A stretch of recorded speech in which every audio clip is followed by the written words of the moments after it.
Kita akan melakukan sinematik dengan lagu Gam Gam Gam Piara.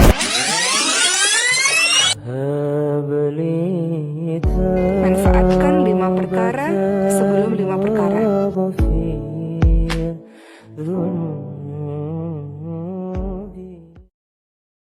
Assalamualaikum warahmatullahi wabarakatuh. Baik, assalamualaikum warahmatullahi wabarakatuh. Ustadz, afwan, apa hukum dari membuka aurat? Ya, aurat itu terbuka lalu harus ditutup. Ya, aurat itu terbuka, aurat itu sesuatu yang terbuka, yang tidak nyaman untuk disaksikan, tidak nyaman untuk dilihat. Karena itu bagian tubuh kita ada bagian-bagian tertentu yang kalau terbuka nggak nyaman untuk dilihat atau bisa melahirkan syahwat tertentu, baik laki-laki atau perempuan. Ya, bukan hanya perempuan, laki-laki demikian. Kalau ada aurat-aurat tertentu atau hal-hal terbuka, aurat itu sesuatu yang terbuka. Makanya ditutup. Ya, tutup aurat itu, maksudnya jangan terbuka, tutup aurat itu. Yang kalau kemudian dia terlihat terbuka, maka ada dua kondisi. Satu, menyebabkan tidak nyaman untuk dilihat. Yang kedua, bisa melahirkan dorongan kepada hawa nafsu, keinginan-keinginan buruk untuk muncul. Ya, dan itu menjadikan setan tertarik untuk memberikan was-was. Ya, baik di laki-laki ataupun di perempuan. Nah, nanti ada batasan-batasan. Ya, apa batasan-batasan untuk laki-laki? Misalnya kan ada batasan-batasan tertentu. Taruhlah misalnya kalau kita perhatikan termasuk dari hadis-hadis Nabi Muhammad SAW yang dihimpun oleh para ulama kita, baik yang kemudian dari batasan perut sampai dengan ke lutut, itu kan, itu yang ditutup, itu kan yang paling standar.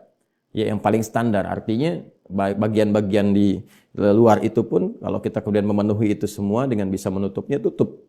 Ya, tapi ada bagian-bagian yang tidak perlu ditutup untuk membedakan dengan perempuan. Ya, misalnya aurat-aurat tertentu dari leher ke atas ke sini ke kepala kan, nggak harus bagi laki-laki menutup ya, dan tidak ada ketentuan untuk membedakan laki-laki dengan perempuan di situ. Maka tidak layak laki-laki menggunakan kerudung atau laki-laki pakai jilbab, itu kan bagiannya perempuan, gitu kan? Nah, karena itu bagian-bagian tertentu di aurat-aurat itu, satu tadi yang saya sampaikan, kalau terbuka orang tidak akan nyaman melihatnya. Ya, makanya kan laki-laki juga kalau pakai celana misalnya kan, coba ada laki-laki pakai celana di atas lutut misalnya kan, dari paha agak naik ke atas, celana minim itu kan, atau ada orang menyebut sekarang celana monyet gitu kan, padahal monyet juga nggak pakai celana itu gitu ya.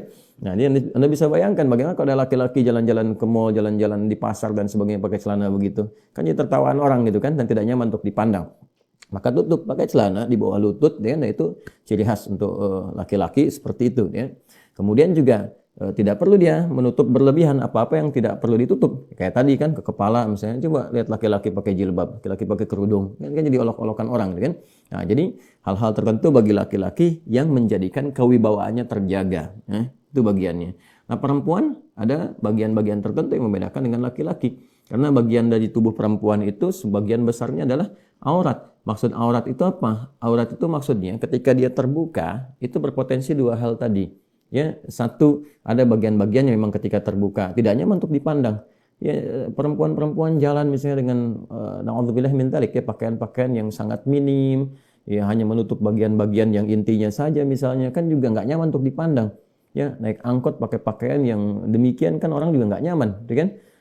Kemudian juga bagian-bagian tertentu yang memang secara umumnya bisa melahirkan syahwat. Ya, karena itu kemudian dijagalah perempuan tuh untuk menjaga kehormatannya. Jadi saking sayangnya Allah Subhanahu wa taala menurunkan ayat jilbab misalnya, asa yu'rafna fala yu'dain, supaya dia itu dikenali identitasnya sebagai perempuan yang terhormat, terjaga supaya tidak banyak diganggu. Ya, maka ditutup kemudian bagian dari atasnya sampai bagian dari ke bawahnya. Itu justru untuk melindungi perempuan ya. Saking sayangnya Allah, ya saya ingin melindungi hamba-hambaku yang perempuan, dijaga kehormatannya. Ya, supaya dia tidak mudah untuk disentuh, baik sentuhan langsung atau tidak langsung. Orang kan sentuhan langsung ya bisa dengan sentuhan-sentuhan bagian tubuh. Tidak langsung tuh dengan perasaan-perasaan tertentu yang secara tidak terhormat itu bisa terjadi gitu. Makanya dengan demikian diberikan kemudian oleh Allah Subhanahu wa taala lewat ketentuan syariat berpakaian yang terhormat bagi seorang muslimah. Ya, jadi kalau dalam persepsi manusia pakaian terhormat itu bisa beda-beda. Di tempat A sudah terhormat, tempat B belum tentu terhormat. Ya, itu kan budaya. Tapi dalam Islam Allah memberikan satu gambaran, satu spesifikasi. Ini loh yang ketentuan Allah mengatakan terhormat di hadapan Allah Subhanahu wa taala. Karena Allah Maha tahu bagaimana seseorang itu bisa menghormati orang lain. Ya, dengan pakaian apa seorang perempuan dipandang terhormat oleh perempuan yang lainnya atau juga oleh laki-laki yang berinteraksi dengan dia.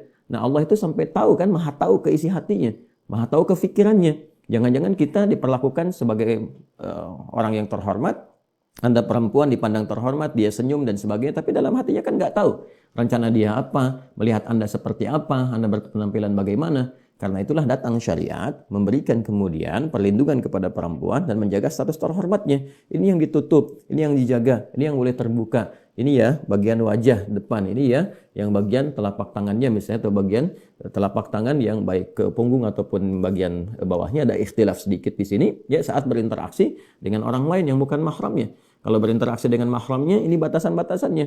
Ya, ini yang boleh dibuka, misalnya bagian atasnya terbuka atau bagian tangan dengan batasan tertentu, ya kan? Nah, ini adalah apa yang diturunkan oleh syariat, ditetapkan oleh Allah dan Rasulnya. Sekali lagi, untuk menjaga kehormatan hambanya baik laki-laki atau perempuan.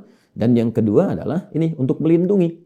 Ya, melindungi dari tindakan-tindakan yang melecehkan. Kan kita tadi sekali lagi tidak tahu. Kita pertama tidak bisa mengidentifikasi dan memastikan pikiran seseorang seperti apa dan keadaan hatinya bagaimana. Ya kan? Kadang-kadang sudah pakai pakaian yang menurut orang terhormat pun sudah cukup menjaga. Ternyata kan masih ada niat-niat yang kurang bagus karena ada celah-celah. Ingat, niat itu kan karena ada peluang. Ya, jadi jangan Anda simpulkan, ada orang-orang mengatakan, wah tetap aja kalau kita pakai pakaian syar'i ini pun kalau ada niat jahat tetap dilakukan. Niat jahat itu terjadi karena ada peluang. Jadi berpikirnya yang benar, yang sehat, yang rasional. Niat jahat itu terjadi karena ada peluang. Peluang itu hadir karena ada kondisi-kondisi yang mengakomodir itu. Nah, itu yang ditutup dalam agama. Tutup itu, jangan berikan kesempatannya sehingga diminimalisir itu terjadi. Ya. Nah, itu yang dimaksudkan dalam ketentuan syariat. Jadi nanti akan banyak turun ayat-ayat, ya baik di surah An-Nur misalnya atau nanti di surah Al-Ahzab misalnya, ya bagaimana Allah Subhanahu Wa Taala memberikan satu ketentuan-ketentuan baik bagi laki-laki ataupun khususnya bagi perempuan yang memang bagian-bagian dirinya itu ya ditampilkan oleh Allah Subhanahu Wa Taala dengan keadaan yang indah, dengan keadaan yang terhormat untuk tujuan-tujuan dan hikmah-hikmah tertentu. Nah, jadi jangan sampai tertukar. Ini yang kadang-kadang terjadi dalam kehidupan dan kita berlindung pada Allah Subhanahu Wa Taala supaya tidak terjadi hal yang demikian. Nah, kadang-kadang ditemukan misalnya perempuan-perempuan yang bahkan laki-laki pun tidak melakukan itu. Ya, laki-laki kan saya hampir tidak pernah menemukan ya. Ada laki-laki misalnya jalan-jalan di area publik ataukah di pasar-pasar, di mall dan sebagainya pakai pakaian-pakaian minim. Ya, laki-laki misalnya pakai pakaian celana di di atas lutut ke paha naik. Saya nggak pernah temukan tuh yang begitu laki-laki. Ya, jalan-jalan ke mall dan sebagainya nggak pernah mau dan nggak pernah ada gitu yang demikian. Maka jangan sampai perempuan melakukan yang bahkan laki-laki pun nggak melakukan itu. Ya, jangan sampai gitu ya terjadi dan semoga pandangan kita ditutup dari yang hal-hal yang demikian. Manfaatkan 5 perkara sebelum 5 perkara.